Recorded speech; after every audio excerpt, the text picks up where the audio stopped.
And so, on to our next two restless royal corpses, both kings and one of them a saint, St Edward the Confessor and King Henry III.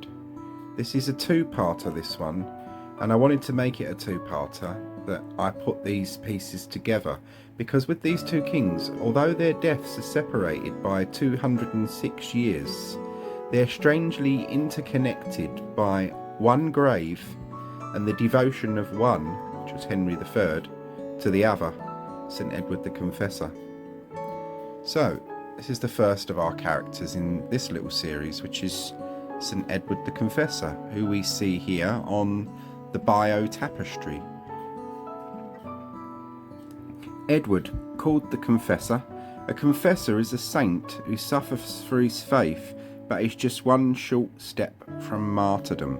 So if you ever wondered what the confessor part of his name was about, that's where it comes from. And he was born at Islip in Oxfordshire between the years 1002 and 1005, the son of King Ethelred the Unready and Emma, Queen Emma of Normandy, driven from England by the Danes and spending his exile in Normandy. The story goes that Edward vowed that if he should return safely to his kingdom and throne, he would make a pilgrimage to St Peter's in Rome. But once on that throne, he found it impossible to leave his subjects, and the Pope released him from his vow on the condition that he should found a new monastery dedicated to St Peter. This led to the building of a new church in the Norman style to replace the old Saxon church at the Westminster. The first Westminster Abbey was born, and it was consecrated on Holy Innocents' Day on the 28th of December in the year 1065.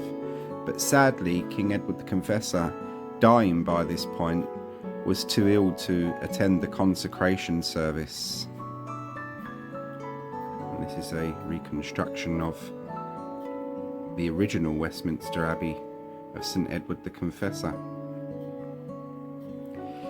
He died sometime on the night of the 4th or the 5th of January 1066, which death would lead England into many troubles, culminating in the Battle of Hastings. The burial procession from Westminster Hall to the Abbey, where prayers were said all day and into the following night, is depicted here from this scene on the bio tapestry. He was buried on the 6th, the Feast of the Epiphany, before the high altar, according to Prior Osbert of Clare's Life of Edward. William the Conqueror had a reliquary of gold and silver made for Edward's remains.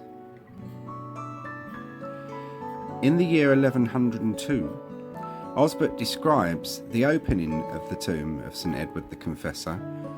For what reason it was opened is not recorded, but it was probably to check for signs of incorruptibility.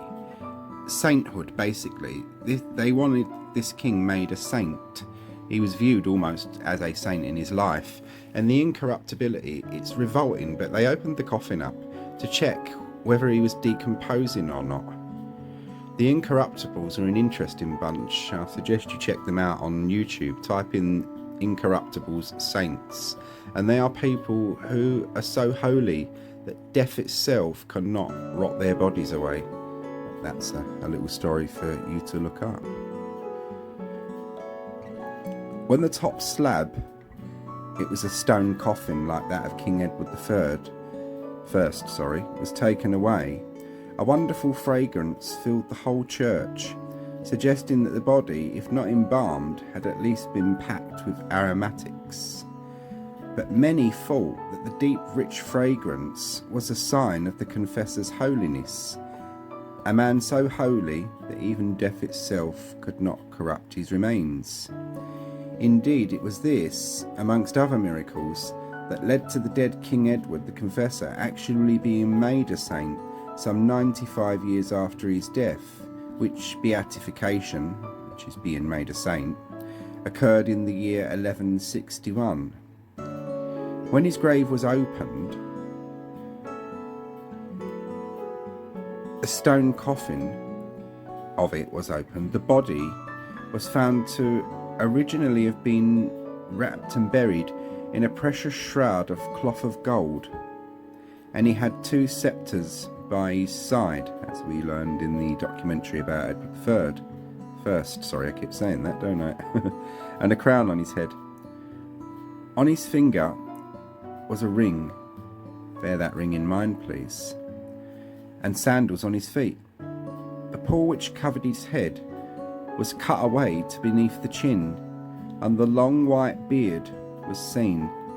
Miracles were said to have taken place at that tomb, and it became a place of sanctuary in the time of Abbot Crispin, who died in the year 1117. And Abbot Crispin, we saw his tomb on my little tours of Westminster Abbey, one of them. There is St Edward with that ring. On the 13th of October 1163, St Edward's body was removed from his original simple stone coffin grave and transferred into a shrine specially prepared for it in the new Gothic abbey, which had been built around the old shrine grave of St Edward the Confessor by orders of King Henry III. At this time, the famous ring containing St Edward's sapphire, now housed in the Imperial State Crown, which you can see here, was taken off of the dead king's finger and deposited with the abbey relics. All the relics, apart from the sapphire on the coronation chrism spoon, unfortunately disappeared at the dissolution of the monasteries under King Henry VIII. The 2 sceptres buried with St Edward were also removed and were from his coffin. They were taken from the dead king's coffin and were then used at the coronations of every English monarch from King Edward I right up to King Charles I, after whose execution the 2 sceptres were destroyed along with the old crown jewels under the protectorate of Oliver Cromwell. All that survived of the old crown jewels was St Edward's sapphire and the chrism spoon. That spoon will soon be used to anoint King Charles III when he is crowned, and keep an eye out for it because it will appear in some coronation based documentaries that I've got planned for you. Soon after the coronation of King James II in 1685, when scaffolding was being removed, the chapel of St Edward the Confessor is used during part of all coronation ceremonies for the sacred anointing process. A hole was seen in the shrine of St Edward the Confessor, and one of the bold choirmen, a Charles Taylor, obtained a ladder and put his hand into the coffin and extracted from beneath the bones a richly enamelled crucifix and gold chain of about 24 inches in length. He then moved the skull towards the hole and saw that the jaws were complete and full of teeth, and that a band of coronet of gold was still on the king's head.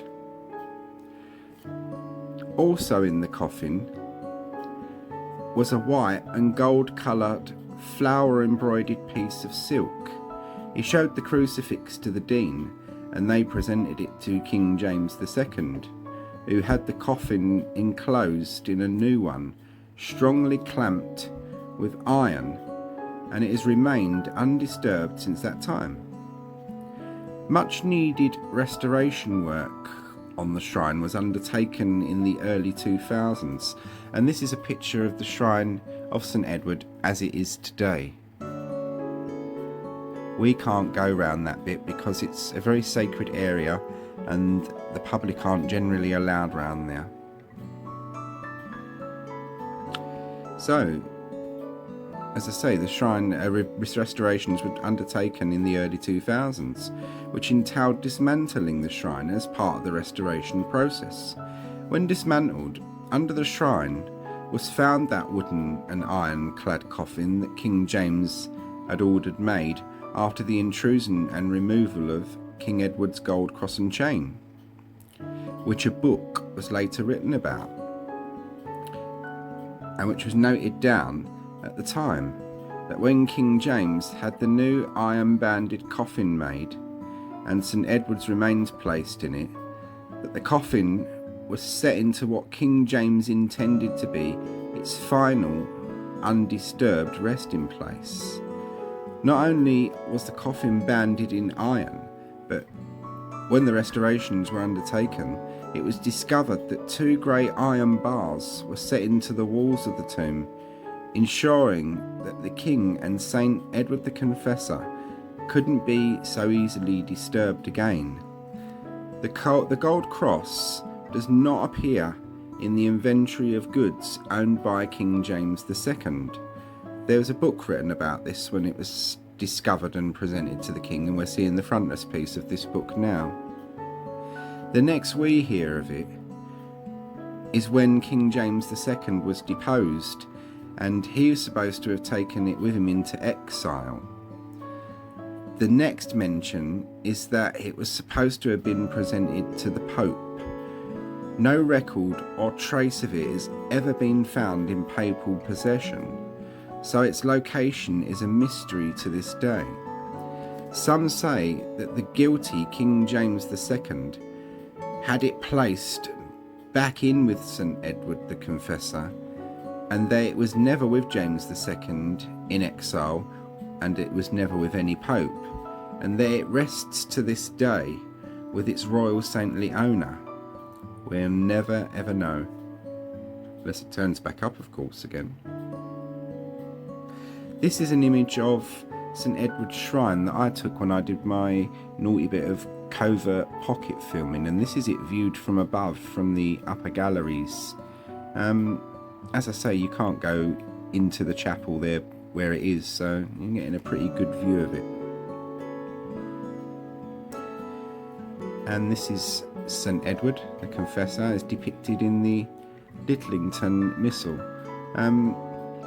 As I say, Henry III idolised St Edward the Confessor, and it was really that King, Henry III, that had him made a saint. So now, on to our next Restless Royal. We're going to see St Edward here for the last time with that famous sapphire ring, the sapphire of which you will see next at the coronation of King Charles III, if you watch. And it was taken off of the fingers by King Henry III when it was Edward's coffin was opened up. It's basically grave robbing, but it was totally acceptable in those days by society and church. We think, good God, how shocking. But we're judging by our modern sensibilities and standards, which we shouldn't do, because they did things a lot differently back then. Now, on to our next Restless Royal, which will be part 2 of this video, and I hope you're going to enjoy that. In the the part 2 video, it's going to be King Henry III. As I say, 2 separate kings whose deaths were 206 years apart, but whose lives and deaths were strangely interconnected by one grave and a religious devotion to England's original patron saint, none other than St Edward the Confessor himself, who, before the cult of St George, who is now England's patron saint, before that took off, which was later on in the medieval period, St Edward the Confessor was originally England's patron saint, and that all started because of this man, Henry III. So he'll be our part 2, which, if you watch, I hope you'll enjoy. An interesting man, a very religious and pious man, not a warrior like his son Edward I, but known for his sanctity and piety and his complete and utter devotion to the Saint Edward the Confessor. So everyone, I hope you've all enjoyed this one, and please go to the next video for part 2 for Henry III, an interesting man who was reigned in the medieval period. He was the medieval period's longest reigning monarch, also the son of King John I, the Magna Carta King. So go over to that one. Thanks for watching, and I hope you all enjoyed.